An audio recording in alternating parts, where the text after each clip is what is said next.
kita pada kesempatan ini akan membicarakan tentang masalah tema Ramadan.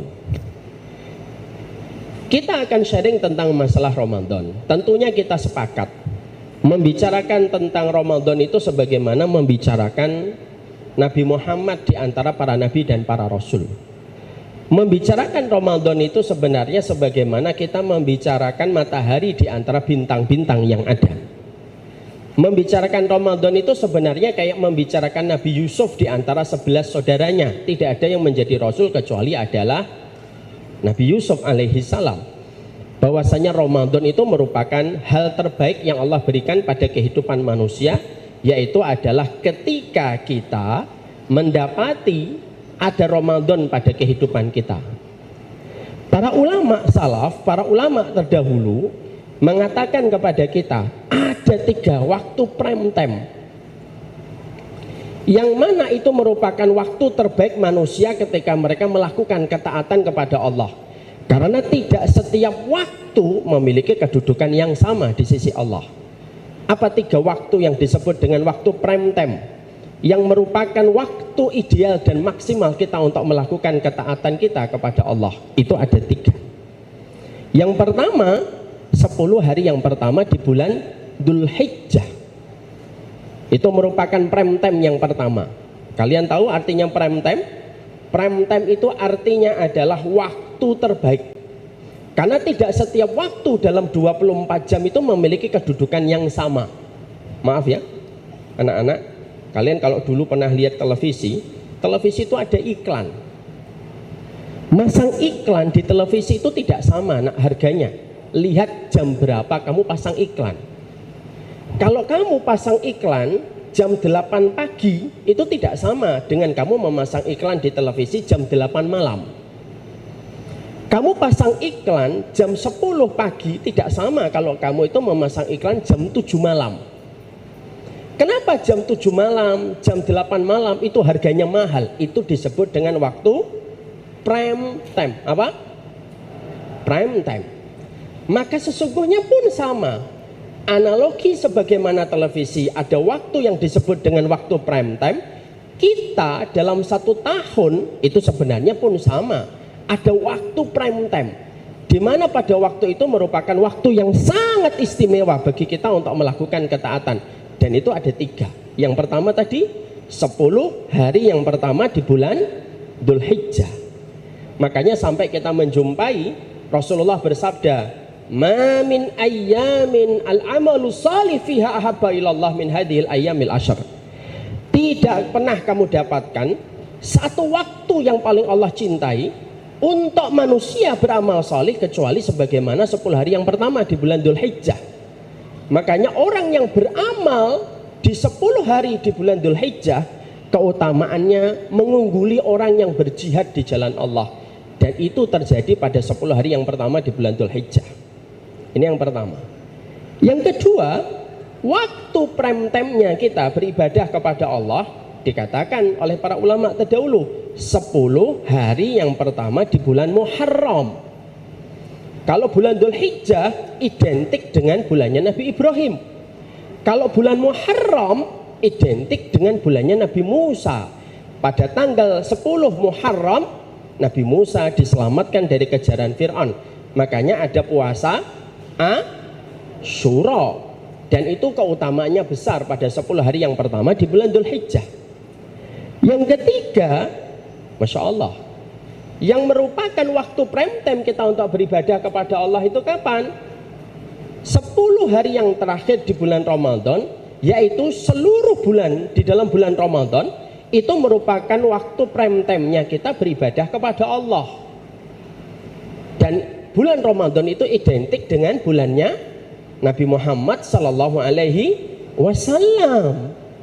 Makanya Masya Allah, maka itulah yang disebut dengan waktu 3 itu, yang disebut dengan waktu prime time, yang Allah anugerahkan kepada manusia. Karena tidak setiap waktu yang Allah berikan kepada kita itu memiliki kedudukan yang sama di sisi Allah. Tapi yang menarik, anak-anak, yang menarik itu adalah ketika 3 waktu ini disebut dengan waktu prime time, mana waktu yang paling istimewa di antara 3 waktu itu? Para ulama lalu menerangkan, di antara 3 waktu prime time ini, yang paling istimewa itu adalah bulan Ramadannya. Kenapa bulan Ramadannya? Karena ada satu keistimewaan yang Allah berikan di bulan Ramadan yang Allah tidak pernah berikan kepada bulan-bulan yang lainnya. Apa itu yang kita dapatkan? Masya Allah. Yang kita dapatkan di bulan Ramadan itu adalah Allah tidak pernah memperlakukan satu bulan sebagaimana Allah memperlakukan Ramadan sampai kita menjumpai futihat abwabul jannah wa ghuliqat abwabul jahim wa sufidatis syayatin. Tidak ada satu bulan yang sampai Allah itu menyampaikan di dalam hadisnya, satu bulan itu Allah buka pintu surga, Allah tutup pintu jahanam, Allah kerangkeng itu setan. Dan itu hanya Allah lakukan di bulan Ramadan. Makanya kalau kita menjelang Ramadan, kita merasakan bagaimana angin sepoi-sepoi surga itu sudah mulai kerasa kepada kita hari ini. Bagaimana kita menjumpai banyak acara, banyak program, itu betul-betul disiapkan ketika menyambut Ramadan. Yang mana biasanya tidak pernah kita dapatkan itu di bulan-bulan yang lainnya. Masjid berbenah sampai ngecat dinding-dindingnya, sampai kita mendapati banyak orang ketika menjelang Ramadan itu berubah menjadi baik. Kenapa itu kita rasakan di bulan Ramadan? Karena pintu surga sedang dibuka, pintu neraka sedang ditutup, setan sedang dibelenggu, dan sesungguhnya terbukanya pintu surga jangan dianggap tidak memiliki efek pada kehidupan kita, memiliki efek. Makanya akhirnya ketaatan itu kerasa di bulan Ramadan. Makanya banyak orang kalau di bulan Ramadan itu akhirnya mereka melakukan taat yang biasanya tidak ke masjid, ke masjid. Yang biasanya subuh tidak pernah nongol di masjid, ketika Ramadan nongol ke masjid. Biasanya TV tidak pernah menayangkan acara-acara yang sifatnya religius setiap hari. Kalau pas Ramadan, religius televisi itu. Sampai adzan maghrib yang biasanya tidak pernah, khusus bulan Ramadan dia menayangkan adzan maghrib. Bahkan maaf, sampai pelaku maksiat saja kalau di bulan Ramadan itu mereka malu melakukan kemaksiatan di bulan Ramadan. Contoh, ada orang pacaran, naudzubillah min dzalik, ngomong dia sama pacarnya, "Bang, ketemu nggak bang?" Ramadan ketemu, haram. Terus kapan ketemu? Habis taraweh gitu ya. Tapi di situ menjelaskan, loh, sampai orang yang bermaksiat ketika di bulan Ramadan pun terasa malu. Makanya sampai kita dapati warteg saja yang biasanya tidak pernah pakai cadar, itu kalau di bulan Ramadan itu warteg itu pakai cadar. Kenapa? Menyembunyikan orang yang makan. Karena orang yang makan yang biasanya nggak malu, di bulan Ramadan itu punya malu dia. Untuk menunjukkan kepada kita betapa luar biasanya Ramadan itu. Makanya disitulah kita akhirnya memahami, itulah Ramadan. Makanya setelah kita memahami Ramadan itu sedahsyat itu, satu sisi kita harus paham, Ramadan itu bukan hanya sekedar fikih. Tapi Ramadan itu ada hikmah besar yang harusnya kita temukan ketika kita menjalankan Ramadan. Banyak orang hari ini ketika menjalani Ramadan hanya sebatas fikih. Pokoknya bagaimana menyegerakan berbuka, mengakhirkan sahur, bagaimana kita nanti ketika tarawih sesuai dengan sunnah. Maka sesungguhnya itu membicarakan Ramadan hanya sekedar fikih. Tapi yang lebih penting daripada itu adalah kita kalau membicarakan Ramadan itu bukan hanya sekedar fikih. Tapi bagaimana ketika kita membicarakan Ramadan itu ada salah satu pelajaran, ada salah satu message, ada salah satu pesan yang betul-betul harus kita lakukan ketika Ramadan, supaya betul-betul ketika Ramadan bukan hanya kita menahan lapar, bukan hanya ketika kita menahan haus, tapi Ramadan itu betul-betul menjadi sebuah pelajaran baik untuk kita. Dan salah satu di antara pelajaran besar yang harusnya mampu kita lakukan ketika di bulan Ramadan, supaya Ramadan itu tidak hanya menjadi sekedar fikih itu apa? bagaimana Ramadan itu bisa merekatkan persaudaraan di antara kaum muslimin. Ya, makanya maaf ya, sebelum kita membahas itu saya sampaikan dulu ya, Ramadan sekali lagi bukan sekedar perputaran waktu. Ramadan bukan hanya sekedar siklus tahunan, tapi Ramadan sekali lagi yang nanti Allah akan berikan kepada kita dalam waktu 2 hari lagi insya Allah, atau 1 hari lagi tergantung hilalnya. Maka kita harus paham bahwasanya Ramadan itu betul-betul sebuah anugerah dan kenikmatan besar untuk kehidupan kita. Inilah yang menjadikan kita harus memahami Ramadan itu berharga untuk siapa? Untuk mereka yang betul-betul mengerti bahwasanya Ramadan itu identik dengan surga. Sambilkan sebuah contoh.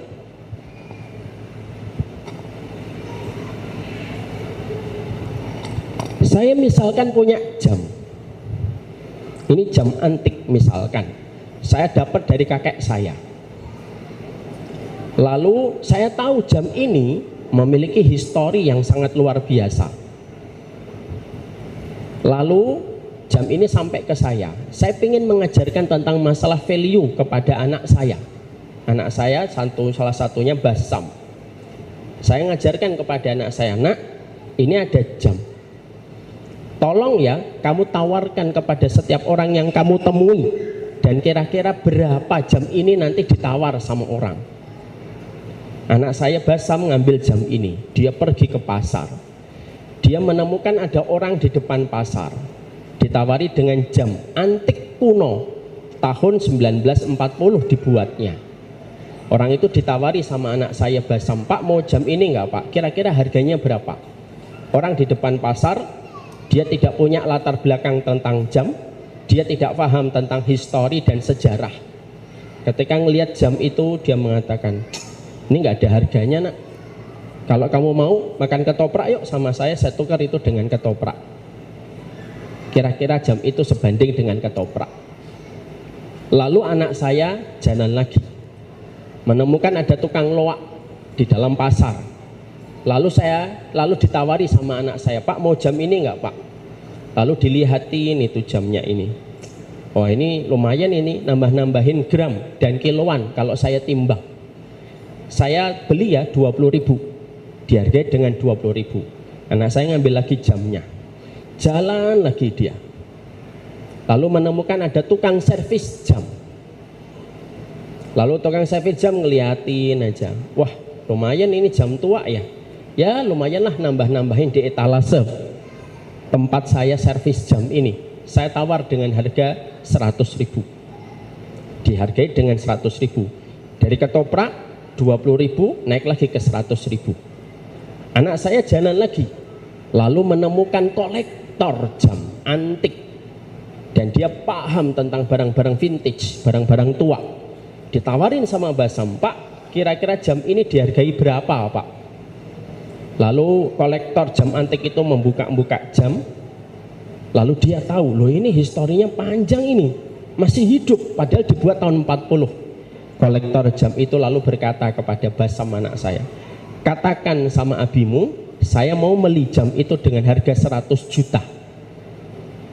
Basam pulang ke saya, cerita, ditawar laki-laki di depan pasar dengan harga ketoprak, ditawar dengan tukang loak harga 20.000, ditawar dengan tukang servis jam 100.000, tapi ditawar sama bapak-bapak kolektor jam antik dan dia paham tentang barang vintage, ditawar dengan 100 juta. Lalu pada saat itu apa pelajaran yang kita dapatkan dari ilustrasi kisah ini? Apa pelajarannya? Sama kayak Ramadan. Ramadan itu akan berharga hanya bagi orang yang rindu dengan surga. Sebagaimana kolektor jam antik ketika menemukan jam antik dan di situ vintage, maka dia berani menghargai 100 juta. Tapi Ramadan itu tidak akan bermanfaat kalau ada orang yang dia itu tidak rindu kepada surga. Makanya maaf ya, ada orang yang sebentar lagi Ramadan itu pun dia tidak pernah sadar. Tahu-tahu ketika Senin malam dia pulang, kok tumben macet. Rame banget sore ini. Lalu dia scrolling dan tidak menemukan jawaban. Dia telepon ke temannya, tumben sore ini macet banget. Lalu temannya berkata, loh emang kamu nggak sadar? Kan besok Ramadan. Malam ini orang rebutan pulang supaya bisa tarawih hari pertama bersama keluarga. Lalu komennya biasa, oh besok Ramadan. Biasa aja. Kenapa dia biasa aja ketika dia mendengar Ramadan? Karena dia kayak orang di depan pasar, tidak tahu tentang barang antik itu harganya mahal. Ketika dia melihat jam antik, dihargai dengan seharga ketoprak. Makanya akhirnya disitulah kita paham bahwasanya dulu para ulama, para sahabat itu, saking mereka itu menghargai Ramadan, Masya Allah ya, karena sahabatu yad'unallaha fi sittati asyhur. Sesungguhnya para sahabat itu 6 bulan sebelum datangnya Ramadan, mereka itu sudah mencium baunya Ramadan. Karena para sahabat itu tahu, di dalam kitab Lataiful Ma'arif diterangkan, karena para sahabat itu tahu tidak ada satu bulan yang paling menyengat mengeluarkan bau surga itu kecuali di bulan Ramadan. Makanya para sahabat dulu kalau membicarakan Ramadan tidak pernah itu sepekan sebelumnya, tidak pernah 2 pekan sebelumnya. Mereka selalu membicarakan Ramadan itu 6 bulan sebelum datangnya Ramadan. Karena apa? Karena mereka yang paling sensitif terhadap bau surga, dan tidak ada bau surga yang paling mereka ingat kecuali di bulan Ramadan. Makanya kafilah ini agak telat Ustadz. 2 hari sebelum Ramadan kita baru membicarakan tahap Ramadan, ya kan? Kita ini baru ingat Ramadan kapan biasanya? Iklan sirup marjan sudah mulai banyak, gajah duduk sudah mulai ada, pongguan sudah mulai muncul. Padahal seharusnya kita mendapati bahwasanya harusnya itu jauh sebelumnya. Kenapa? Ramadan itu berharga. Orang kalau hatinya kolektor surga, maka sesungguhnya Ramadan itu menjadi hal yang luar biasa ketika Allah memberikan anugerahnya di dalam kehidupan kita. Cuma masalahnya ketika Ramadan itu menjadi sesuatu yang berharga, kadang-kadang Ramadan itu rusak. Rusaknya Ramadan itu bukan hanya karena tidak puasa, tapi rusaknya Ramadan itu biasanya apa? Karena banyaknya permusuhan demi permusuhan yang ada di antara kaum muslimin ketika mereka menjalani Ramadan, tapi ternyata masih banyak pertikaian dan banyak perselisihan yang terjadi di antara kaum muslimin. Maka ini merupakan salah satu di antara perusaknya Ramadan.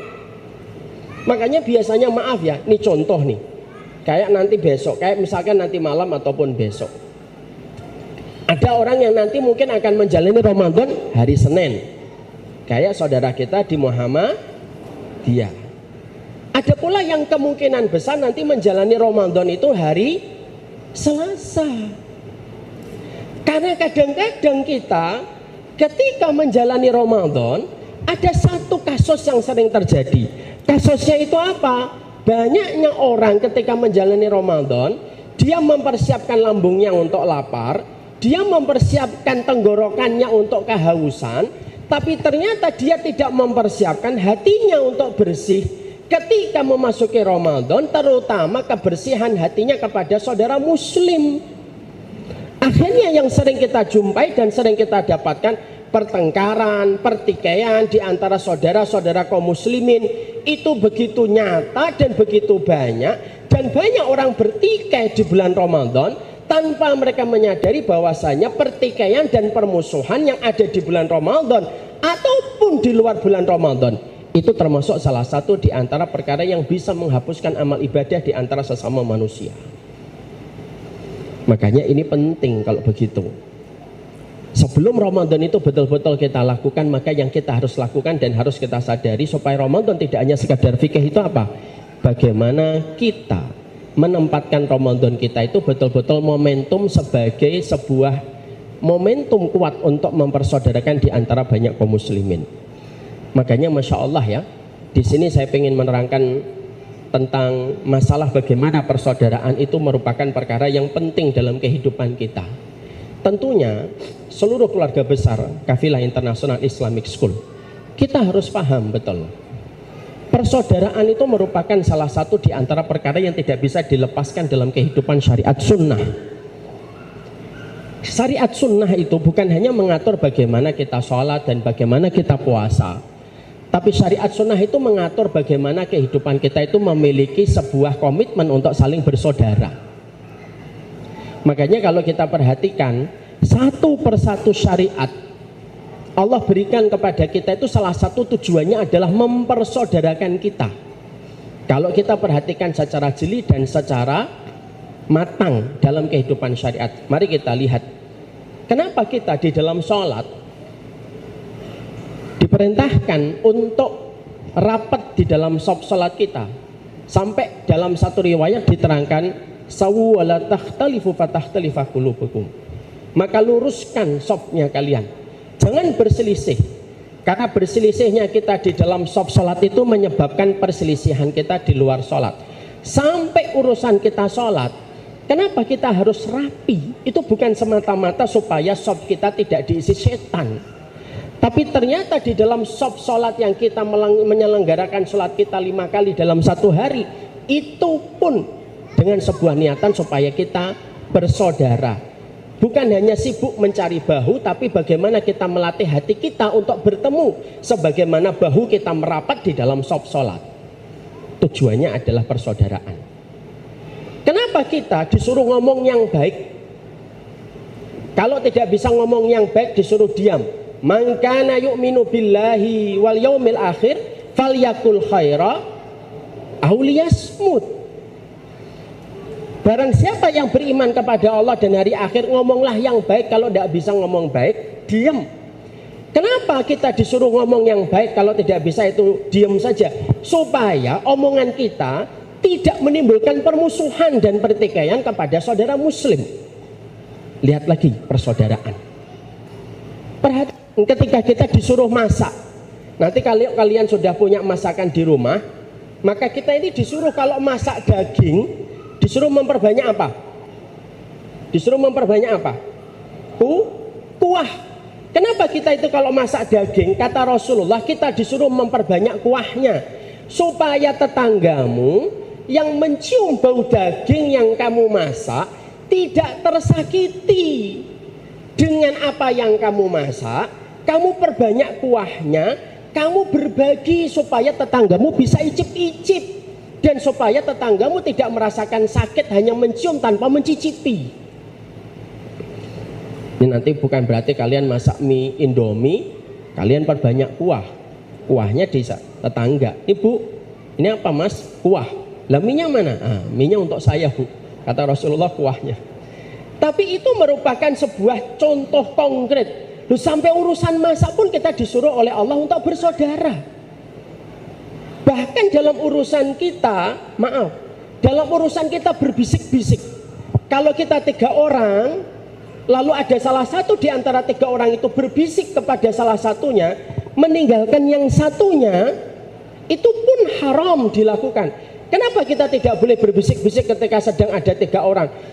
Hikmahnya satu, supaya kamu tidak menyakiti temanmu ketika kamu sedang bertamu dan sedang di hadapannya. Kita kalau sedang bertamu, lalu disuguhkan itu ada 3 jeruk, kita datang 2 orang. Ada penjelasan dalam satu riwayat. Kita kalau makan, dihidangkan sama sahibul bait, itu jangan langsung ngambil 2, ngambil 1, kata Rasulullah. Kenapa kita tidak boleh langsung mengambil 2 makanan yang disuguhkan oleh sahibul bait? Supaya temanmu alla yu'dhih, supaya temanmu tidak tersakiti gara-gara kamu itu mengambil makanannya itu langsung 2. Sampai disitulah kita akhirnya paham, sunnah itu bukan hanya menyuruh kita untuk sholat sesuai dengan apa yang dicontohkan oleh Nabi. Sunnah bukan hanya bagaimana kita berzikir sesuai dengan apa yang dicontohkan oleh Rasulullah. Sunnah bukan hanya bagaimana kita umrahnya dan bagaimana hajinya sesuai dengan sunnah, tapi salah satu di antara bangunan asasi dalam kehidupan sunnah, dalam setiap syariat yang Allah berikan pada kehidupan kita, salah satu tujuan syariat sunnah itu apa? Mempersaudarakan antara sesama mukmin. Dan itulah salah satu di antara pelajaran syariat yang sering hilang dalam kehidupan hari ini ketika kita menjalankan agama. Ya. Makanya kita mendapati ya, Rasulullah itu pernah beliau itu tawaf, lalu di sampingnya itu Ka'bah. Lalu Nabi bersabda, bagaimana sabdanya Nabi? Nabi bersabda fima makna, wa inna la hurmatal mu'min a'zam min hurmatika ya Ka'bah. Lu sampai Rasulullah SAW itu pernah beliau itu ketika tawaf di sampingnya Ka'bah. Perhatikan ucapan Rasulullah, wahai Ka'bah, kehormatan seorang mukmin itu lebih agung daripada kehormatan dirimu wahai Ka'bah. Padahal yang ditunjuk saat itu oleh Rasulullah bukan rumah biasa tapi rumahnya Allah. Tapi Nabi sampai mengatakan sesungguhnya kehormatan seorang mukmin itu lebih agung daripada kehormatan Ka'bah sekalipun. Makanya maaf, kita kalau menjalani Ramadan butuh berapa orang saksi di dalam melihat hilal. Sebagian ulama mengatakan cukup 1 orang saksi. Sebagian ulama mengatakan 2 orang saksi yang melihat hilal. Itu dibutuhkan ketika kita memulai Ramadan. Tapi maaf, berapa kira-kira yang dibutuhkan untuk mengatakan seseorang itu berzina di hadapan syariat sunnah? Kalau kita akan menetapkan seseorang untuk dinodai kehormatannya, maka Masya Allah, kita tidak bisa menetapkan dengan 2 orang saksi, 1 orang saksi. Harus 4 orang saksi yang dibutuhkan untuk mengatakan seseorang itu berzina. Kenapa menetapkan seseorang berzina membutuhkan 4 orang saksi? Kenapa memulai Ramadan itu hanya butuh 2 orang saksi atau 1 saksi? Idul Fitri butuh 2 orang saksi sebagian riwayat.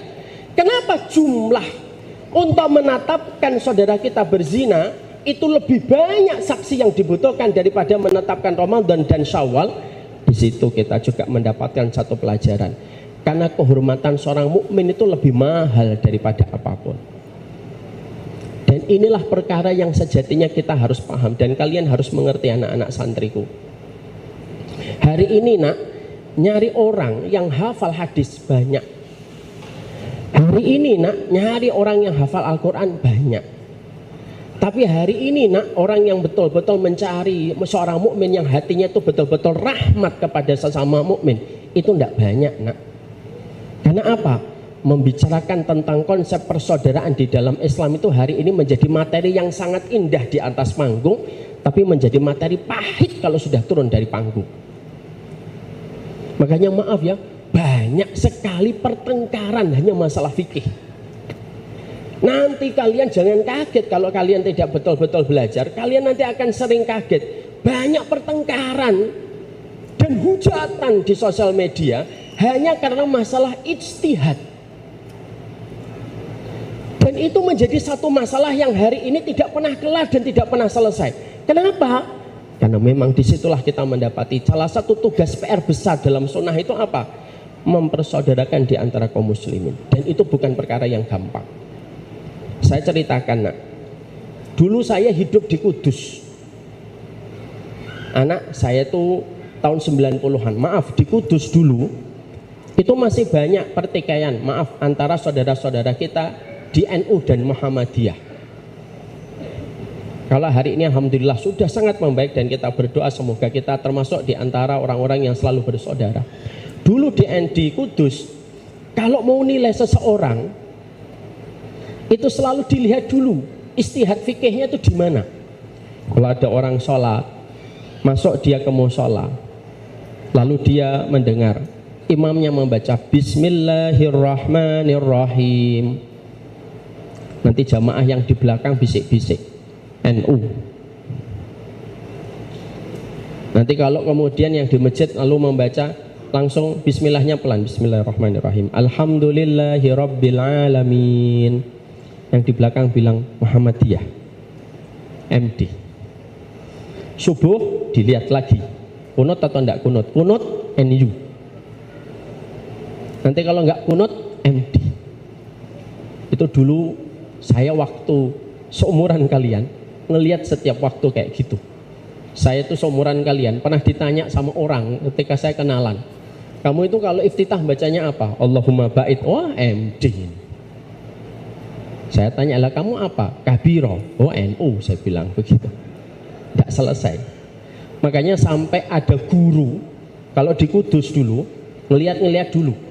Kalau dia menutup acara kajiannya dengan mengatakan wallahul muwafiq ila aqwamit thoriq, NU.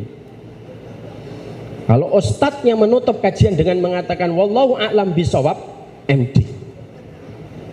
Nah, ada satu guru saya, semangatnya bersaudara luar biasa. Dia tidak mau diciri dan tidak mau dibedain. Dia nutup kajiannya wallahul muwafiq ila aqwamit thoriq, wallahu a'lam bisawab. Jamaahnya bingung, NU atau MD ini. Hal semacam itu sering kita dapatkan, nak. Apalagi Ramadan. Kadang-kadang nanti Ramadan kita nanti akan banyak berbeda pendapat. Kamu Ramadannya apa? Senin atau Selasa? Senin. Oh, MD yang ngikutin pemerintah. Kamu nanti apa puasanya? Puasanya Selasa bersama dengan jumhur kaum muslimin. Wah, kamu tidak ngikutin ru'yah global. Yang lain sudah kelihatan hilal kok belum puasa. Pertengkaran demi pertengkaran itu terkadang sering kita dapatkan. Kamu berbuka puasa bacanya apa? Allahumma lakasumtu. Kalau saya dapat doma. Dan akhirnya Ramadan yang hakikatnya Ramadan itu membersihkan hati kita. Karena Ramadan itu Allah fungsikan kepada kita supaya kita merasakan apa yang dirasakan orang-orang yang tidak punya. Hilang disebabkan karena fikih. Karena terkadang fikih itu terkadang ketika melampaui batas itu bisa mengeraskan hati. Makanya akhirnya sering saya sampaikan di banyak kesempatan, fikih itu luas, yang sempit itu hati kita. Makanya kalau kita sering sekali di dalam kehidupan kita menjalankan satu ibadah, menjalankan sunnah, lalu kita tidak punya komitmen untuk selalu bersaudara dengan saudara-saudara kita, maka sesungguhnya pertanyaannya, sampai kapan kita akan merawat permusuhan di antara kaum muslimin kalau Ramadan saja tidak bisa menjadi momentum bagi kita untuk saling bersaudara? Padahal kita mengadakan taraweh, mengikuti dari sunnahnya, dari asarnya Umar bin Khattab. Kenapa kita tarawehnya itu di masjid berjamaah? Supaya menjaga persaudaraan hati sesama muslim. Tapi kadang-kadang semua itu menjadi hilang. Kenapa?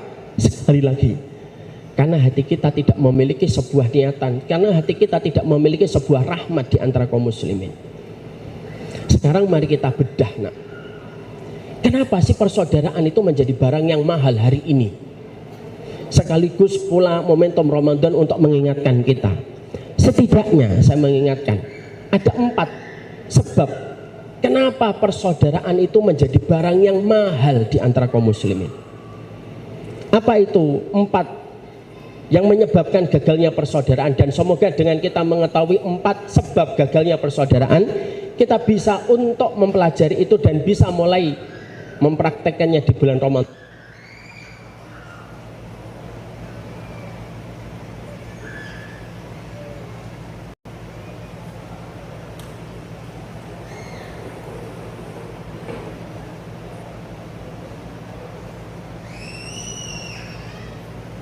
Ada 4 perkara. Mungkin makanannya nanti ditunggu nanti, nak. Panitia, abang, makanannya nanti diletakkan dulu. Ya. Sekarang 4 penyebab kenapa akhirnya kita gagal bersaudara. Yang pertama, tolong diperhatikan anak-anak. Apa yang pertama yang menyebabkan akhirnya kita gagal bersaudara dan akhirnya Ramadan pun masih bisa menajamkan pertikaian dan permusuhan di antara kaum muslimin? 1, orang tidak memahami sebab perbedaan di antara para ulama. Padahal perbedaan para ulama itu ada atau tidak ada? Ada. Orang kalau tidak pernah mengerti tentang perbedaan-perbedaan di antara para ulama, maka akhirnya apa? Gampang untuk menyesatkan, gampang untuk mencela. Disebabkan kenapa? Tidak memahami fikih secara urut, dari taksilnya, dari dasarnya sampai kimahnya, sampai puncaknya, lalu mengetahui masalah fikih hanya sepotong-sepotong, hanya berdasarkan kajian mungkin setengah jam, maka biasanya akan memudahkan seseorang untuk gampang mencela dan gampang menghujat. Makanya akhirnya ketika kita menjadi kaum muslimin, lalu kita merasa diri kita itu adalah bukan ulama, lalu kita adalah menjadi masyarakat muslim yang awam, maka hendaklah bagi kita untuk mempelajari masalah fikih itu bukan hanya fikihnya, tapi mempelajari masalah perbedaan-perbedaan yang terjadi di antara para ulama. Kenapa? Semakin kamu tidak mengerti perbedaan para ulama, semakin gampang akan terjadi pertikaian dan permusuhan di antara kaum muslimin. Saya ambilkan contoh. Perbedaan para ulama itu apa saja, Ustaz? Saya ambilkan contoh ya, bagaimana perbedaan para ulama. Sini nak, kamu nak. Ini paling rajin ini nulis. Sini saya. Kamu sini. Kamu sini. Sini nggak usah takut. Naik. Namanya siapa? Aidin. Siapa? Aidin. Airin. Ya, Airin dari mana? Bangka Belitung. Dari mana? Bangka Belitung. Bangka Belitung. Oh, Bangka Belitung, masya Allah. Bapak ibunya ada di sini? Oh, nggak ada. Sampaikan salam tuh bapak ibunya. Bapak saya di panggung gitu. Airin, saya tanya masalah fikih. Siap? Kelas berapa nak? Kelas berapa? Kelas 7, kelas 1 SMP. Gak apa-apa, jawab aja dulu. Kalau ada orang memegang kemaluan, batal atau tidak batal? Ya, wudunya batal atau tidak batal? Batal. Batal. Kalau dia wudu memegang kemaluan, batal? Batal. Jawab pakai. Batal. Yakin? Jawab. Yakin. Yakin. Oke. Airin mengatakan bahwasanya memegang kemaluan ketika habis wudu batal. Ya. Ada hadis Nabi nak. Rasulullah pernah ditanya, "Ya Rasulullah, kaifa rajulun masa dzakarahu?" Ada seseorang tanya sama Nabi, "Ya Rasulullah, bagaimana seseorang yang memegang kemaluannya setelah dia berwudu? Hal yungkidul wudu? Apakah itu membatalkan wudu?" Kata Rasulullah, "La, innama huwa bid'atun minka." Oh enggak. Memegang kemaluanmu itu sebagaimana memegang bagian tubuhmu yang lain, kayak memegang tangan, kayak memegang pipi. Jadi tidak batal ya Rasulullah? Tidak batal. Hadisnya sahih. Batal atau tidak batal? Enggak, Bar. Apa? Enggak, Bar. Oh, sekarang tidak batal. Cepat sekali kamu berubah, nak. Batal atau tidak batal? Enggak. Enggak. Sekarang tidak batal. Pegang kayak gini. Batal atau tidak sekarang? Enggak. Kenapa tidak batal? Hadis sahih. Hadis tadi. Tadi dia mengatakan nggak batal, ya. Nah, ada hadis Rasulullah, nak. Tidak apa-apa, kamu harus belajar masalah kayak ginian supaya nanti kalau belajar itu nggak setengah-setengah. Ada hadis yang lain. Kayak man masadaqarahu falyatawaddo, kata Rasulullah, hadisnya sahih. Kata Rasulullah, siapapun yang memegang kemaluan wajib berwudu kembali. Berarti memegang kemaluan batal? Batal. Sekarang batal atau tidak? Jawab. Batal. Batal? Aduh. Antum yang mana? Yang batal atau tidak batal? Sama-sama benar. Kenapa? Sama-sama benar. Sama-sama sahih. Yang mana? Batal atau tidak batal? Atau mau istikharah dulu? Batal. Batal. Oke, enggak apa. Duduk dulu Airin.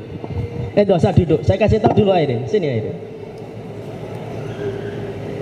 Dalam masalah itu, Ustadz pengen nyampaikan sama Airin. Masalah fikih itu selalu ada perbedaan para ulama. Dalam masalah itu saja ada 3 madhab. Ada yang pertama namanya madhabut tarjih. Madhabut tarjih itu merojihkan yang mana? Ada yang merojihkan yang pertama, yang tidak batal, itu yang paling kuat. Ada yang merojihkan pendapat hadis yang kedua, yang mengatakan itu batal. Itu namanya madhabut tarjih. Paham? Ya. Ada yang kedua, madhabun nasakh. Madhabun nasakh itu diketahui dulu sejarahnya, mana hadis yang datang duluan, mana hadis yang datang belakangan. Hadis yang datang belakangan menggantikan hadis yang sebelumnya. Itu namanya madhabut apa? Nasakh. Nasakh. Ada yang ketiga disebut dengan madhabul jama'. Madhabul jama' itu apa? Menggabungkan, mengkompar Dan akhirnya ketemu sebuah titik temunya. Kenapa? Tidak mungkin Nabi berkontradiksi. Tidak mungkin Nabi mengucapkan kalimat yang sifatnya itu saling berlawanan. Bagaimana menggabungkannya? Begini, kalau Airin megang kemaluannya karena gatal, itu pakai hadis yang pertama, tidak batal. Tapi kalau Airin memegang kemaluannya dengan nafsu, dengan emosi, dengan syahwat, itu baru pakai hadis yang kedua. Itu namanya madhabul jama'. Berarti dalam satu pendapat fikih kayak gitu, ternyata penjelasannya panjang atau tidak panjang? Panjang. Lah, kesalahan manusia hari ini ketika belajar fikih, belajarnya separuh, ngomongnya double. Belajarnya sedikit tapi ngomongnya terlalu banyak. Dia belum belajar semua titik perbedaan para ulama, dia sudah menyampaikan. Akhirnya apa? Terjadilah semangat untuk saling menyesatkan. Paham Airin? Pengen nanti saling menyesatkan kayak gitu? Enggak kepengen. Semoga kamu jadi dai yang mempersaudarakan. Masya Allah. Makanya akhirnya nggak akan selesai-selesai Bapak dan Ibu. Yang di sono nanti akan bilang Wahabi, yang di sono nanti akan bilang ahlul bid'ah. Nggak akan ada selesainya. Padahal ada titik temu yang sebenarnya bisa dilakukan bersama. Saya sangat sekali tertarik dengan apa yang dilakukan Ibnu Taimiyah, seorang ulama besar. Ibnu Taimiyah itu difitnah oleh seorang ulama namanya Ibnu Makhluf. Sampai karena fitnah itu dijebloskan ke dalam penjara. Ketika beliau dijebloskan ke dalam penjara, setelah keluar dari penjara, tidak ada rumah yang paling dia ingat kecuali rumahnya Ibnu Makhluf. Datang mengetuk pintu rumahnya supaya tetap bisa bersaudara. Padahal gara-gara fitnahnya Ibnu Makhluf, Ibnu Taimiyah itu masuk penjara. Yang menarik adalah perkataan dari Ibnu Taimiyah. Ibnu Taimiyah itu dalam Majmu' Fatawa juz yang ketiga halaman 227, beliau itu mengatakan, wal ma'lum annana bainal hanabila wal asyariyah wahsyatun wa munafarah wa ana kuntu min a'dhamin nasi ta'lifan liqulubil muslimin. Semua orang tahu antara saya pengikutnya Ahmad bin Hambal dengan Ibnu Makhluf pengikutnya Asy'ariyah itu terjadi gesekan yang luar biasa. Tapi walaupun saya dan Ibnu Makhluf itu ada perbedaan, tapi saya adalah orang yang paling berkomitmen untuk saling bersaudara di antara persaudaraan kaum muslimin. Dan itu yang mengatakan adalah ulama besar. Makanya Bapak dan Ibu, hal yang penting untuk kita lakukan dalam pendidikan anak bukan hanya kita menjadikan anak kita hafal Al-Quran, tapi menjadikan anak-anak kita itu memiliki hati yang rahmat. Saya kalau ngajak anak saya ke masjid, saya pernah mendapatkan pertanyaan begini. Saya ketika waktu Covid, kita sholatnya di rumah, tidak pakai kunut. Ketika akhirnya ke masjid, anak saya mendapati subuhnya ada yang kunut. Lalu berkata, Bi, sholatnya kok pakai kunut? Padahal kita di rumah nggak pakai kunut. Saya bilang, nak, ada yang pakai kunut, ada yang tidak pakai kunut. Kalau kamu sholat di belakang imam, ju'ilal imam liyu'tamma bihi, dijadikan imam untuk diikuti. Maka sesungguhnya itu pun saudaramu, kalaupun kamu lihat caranya Abi sholat, itu pun juga Abi pelajari dari apa yang Abi ketahui. Dua-duanya insya Allah diterima oleh Allah. Makanya yang bertanggung jawab Pak, melahirkan satu generasi yang rahmat. Karena masalah Palestina itu tidak bisa selesai kecuali bagaimana kita membersihkan hati anak kita dulu. Tapi kalau hati anak kita masih diisi dengan kata Wahabi, hati anak kita masih diisi dengan kata-kata ahlul bid'ah, nggak akan selesai masalah demi masalah besar yang dihadapi oleh umat. Gimana membicarakan Palestina, membicarakan antara satu tema kajian aja kita nggak selesai. Bukankah kita nanti malu di hadapan Allah ketika 80.000 atau bahkan 100.000 nyawa yang sekarang melayang di Palestina, lalu mereka menuntut pengadilan kepada Allah, lalu mereka berkata, saudara-saudara kami di Indonesia tidak pernah peduli dengan kami. Lalu kita menjawab, maaf ya Allah, kita masih sibuk berselisih. Dan akhirnya itu menjadi sebuah aib kita di hadapan Allah. Makanya yang pertama, apa yang menjadikan kita akhirnya gagal bersaudara? tidak memahami sebab perbedaan di antara para ulama. Ini saya singkatkan. Yang kedua, kenapa dengan Ramadan ini kita perlu untuk meningkatkan komitmen kita bersaudara? Yang kedua, karena sesungguhnya ketika kita gagal untuk bersaudara, yang kedua, karena kita terlalu fanatik buta kepada kelompok kita, sehingga akhirnya menetapkan standar kebenaran itu kepada kelompoknya. Kalau bukan datang dari kelompoknya pasti salah. Apapun yang datang dari apapun yang datang dari kelompoknya itu pasti benar. Kemaksuman itu sudah hilang bersama dengan wafatnya Rasulullah SAW. Makanya fanatisme pertama kali muncul dari siapa? Fanatisme pertama kali itu muncul dari orang-orang Yahudi. Orang Yahudi, kenapa mereka menolak Rasulullah? Fanatik kepada kelompoknya. Mari kita buka di dalam surat Al-Baqarah. Siapa di sini yang sudah hafal surat Al-Baqarah? Sudah? Sini nak.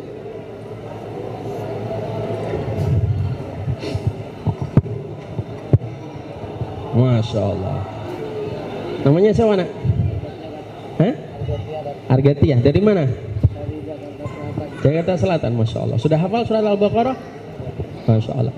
Kalau sudah hafal surat Al-Baqarah, nanti kalau meninggal dunia paling lapang kuburnya. Teruskan. Falamma ja'ahum, yang ayat berapa? ayat 109, 108. 109. Ya.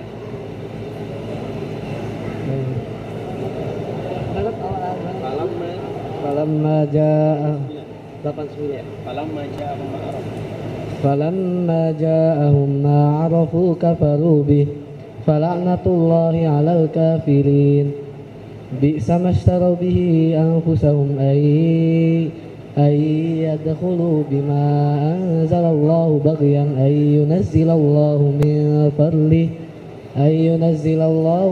fadlihi 'ala man yasha'u min 'ibadihi faba'u bighadabin 'ala ghadabin walil kafirin 'adzabun muhin. Seklobar dapat hadiah nanti nak. Saya titip sama Ustadz. Masya Allah.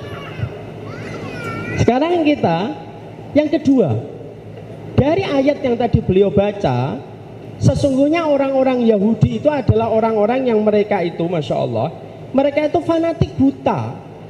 Maka mereka menetapkan kebenaran itu hanya pada kelompoknya. Sehingga akhirnya ketika datangnya Rasulullah, mereka itu menolak Rasulullah. Kenapa mereka menolak Rasulullah? Karena mereka fanatik kepada kelompok mereka. Makanya akhirnya Syekh Utsaimin mengatakan sebab gagalnya persaudaraan itu kenapa? Karena fanatik membabi buta kepada kelompok. Makanya kita pada kehidupan ini janganlah menstandarkan kebenaran itu kepada kelompok dan golongan, karena biasanya itulah yang menjadi sebuah musibah kita di dalam persaudaraan. Itu yang kedua. Yang ketiga, kenapa kita gagal bersaudara? Yang ketiga, disebabkan karena kita terjangkiti pemikiran Khawarij. Apa itu pemikiran Khawarij? Orang-orang Khawarij itu salah satu di antara yang dimiliki pemikiran orang Khawarij itu apa? Gampang mengkafirkan, gampang menyesatkan. Sehingga ketika sudah gampang mengkafirkan dan gampang menyesatkan, tidak akan bisa bersaudara. Makanya Ibnu Taimiyah itu mengatakan salah satu pemikiran besar yang menyebabkan gagalnya persaudaraan di antara kaum muslimin itu apa? Kalau sudah begitu gampang untuk mengkafirkan, gampang untuk menyesatkan. Itu yang ketiga. Dan yang keempat, yang terakhir, apa yang menyebabkan kita gagal untuk bersaudara? Yang menyebabkan kita gagal untuk bersaudara karena banyak orang tidak memahami bahwasanya mencintai sesama muslim itu merupakan bagian terbesar dalam kehidupan kita setelah kita beriman kepada Allah. Maka 4 perkara inilah yang dengan datangnya Ramadan kita berharap semoga Allah menjaga persaudaraan kita. Semoga Allah jaga ukhuwah di antara kaum muslimin. Dan sesungguhnya tidak ada yang merusak persaudaraan kecuali adalah 4. 1, tidak memahami sebab perbedaan di antara para ulama. Yang kedua, fanatik buta kepada kelompoknya. Yang keempat, yang ketiga, terkena pemahaman Khawarij. Yang keempat, tidak memahami betapa besarnya keutamaan untuk saling bersaudara. Semoga Ramadan yang kita lewati menjadi momentum kita untuk saling bersaudara. Semoga tidak ada lagi yang membubarkan kajian. Semoga tidak ada lagi antara sesama muslim dengan muslim bertengkar. Yang satu berteriak Allahu Akbar, yang satu berteriak Allahu Akbar. Kita tidak lagi menjumpai ada tulisan-tulisan di tembok Wahabi. Kita juga tidak gampang membaca lagi di sosmed-sosmed yang mengatakan kalimat bid'ah dan sesat begitu gampang. Gampang mencoret-coret fotonya seseorang hanya karena dia tidak sependapat dalam satu dua perkara yang dia dapatkan. Marilah kita menjadi hamba Allah yang dipersaudarakan kembali oleh Allah. Wa kunu ibadallahi ikhwana. Jadilah kita menjadi hamba Allah yang bersaudara.